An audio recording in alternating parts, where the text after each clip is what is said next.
On a compris, la famille Villemain. Albert, Monique, Jean-Marie. Liliane, Jackie, Michel, Ginette.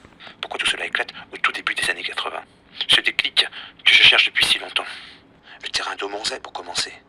Le terrain d'Aumonzey, c'est l'usine, la cité, les baraques, le village et la famille Villemain, qui s'est agrandie grâce au travail à l'usine. Il faut peut-être lire entre les lignes ce que raconte le corbeau au téléphone et sur les lettres. Pour ma part, l'appel qui m'a fait rassembler quelques pièces, c'est l'appel d'avril 83 que reçoit Monique après la visite des gendarmes à Aumonzey. Il en dit des choses. Si on veut bien y prendre du temps et se mettre à sa place. Prenons l'exemple donc de cet appel. Le corbeau va appeler, raccrocher, puis rappeler. Monique semble étonnée. Ah, c'est toi? T'es revenu? Ça va? Puis elle parle de la lettre glissée sous les volets de Jean-Marie et Christine, à l'éponge, au mois de mars 83. Je vous ferai la peau à la famille Villemain. Il explique qu'il est monté là-haut et qu'il peut y monter quand il veut. Ensuite, il fait du chantage à Monique, puis commence à menacer Albert.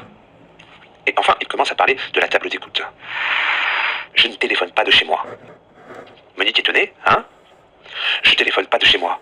Je peux traîner un peu.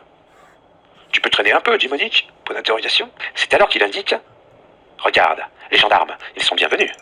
Bah, ils peuvent bien venir, qu'est-ce que ça peut te faire? Répond Monique. Comment tu sais qu'ils sont venus? Tu les as vus? Tu as vu les gendarmes? Je me renseigne. Tu te renseignes?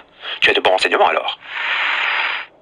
On a l'impression qu'il n'est pas sur place, et qu'il se méfie de la table d'écoute.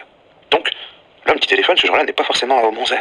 C'est alors que me vient l'idée de comparer cet appel avec les deux courriers qu'ont reçus la famille Villemain. Le premier, la lettre, appelée lettre bâton, du 27 avril 1983. Juste donc après l'appel qu'a reçu Monique. Si vous voulez que je m'arrête, je vous propose une solution. Vous ne devez plus fréquenter le chef. Vous devez le considérer lui aussi comme un bâtard. Le mettre entièrement de côté par vous et ses frères et sœurs. Si vous ne le faites pas, j'exécuterai mes menaces que j'ai faites au chef pour lui et sa petite famille. Jackie et sa petite famille en a assez d'être mis de côté autour du chef, d'être considéré comme un bâtard. Il se consolera avec son argent. À vous de choisir la vie ou la mort. Mais c'est surtout la lettre suivante du 17 mai 1983, après le repas choucroute. Elle commence comme ça.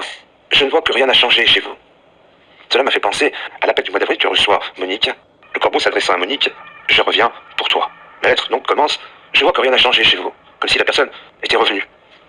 Il y en a toujours pour lui-même, et le chef vient toujours. Vous pouvez montrer l'autre lettre et celle-là à Jackie, car j'arrête. Cela ne sert à rien que je le défende. Il y en a que pour votre salope de fille et son vieux, qui ont le droit de salir vos assiettes le dimanche. Il y en a que pour le gendre. Il compte plus que vos fils. Surtout pour toi, la vieille. C'est ton nonoche. Il se permet tout à Aumonzey. Et le petit con de Grange, il n'est pas une journée sans descendre chez vous. Il faut toujours qu'il foute son grain de sel. Partout. Quand il devrait fermer sa grande gueule. Mais pas d'effet. Et sa connasse de gonzesse, elle fait toujours la grande malade, avec sa sale gueule de cochon. Ah, le cinéma, autour du chef, du balèze. Il peut arrêter de chier dans son slip. Je ne veux pas lui faire de bobo au balèze de maman, ni à sa pamèche de gonzesse, ni à son mioche. Jackie ne serait pas mieux estimé pour ça. Et il serait toujours considéré comme un bâtard, le pauvre mec.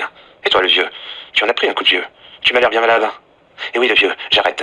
Et tu ne sauras jamais qui t'a fait chier pendant 2 ans. Je me suis vengé, car je vois que tu rumines.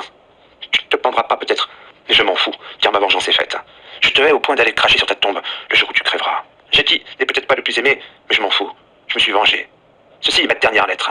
Et vous n'aurez plus aucune nouvelle de moi. Vous demanderez toujours qui j'étais, mais vous ne trouverez jamais. Que le tout fout à côté.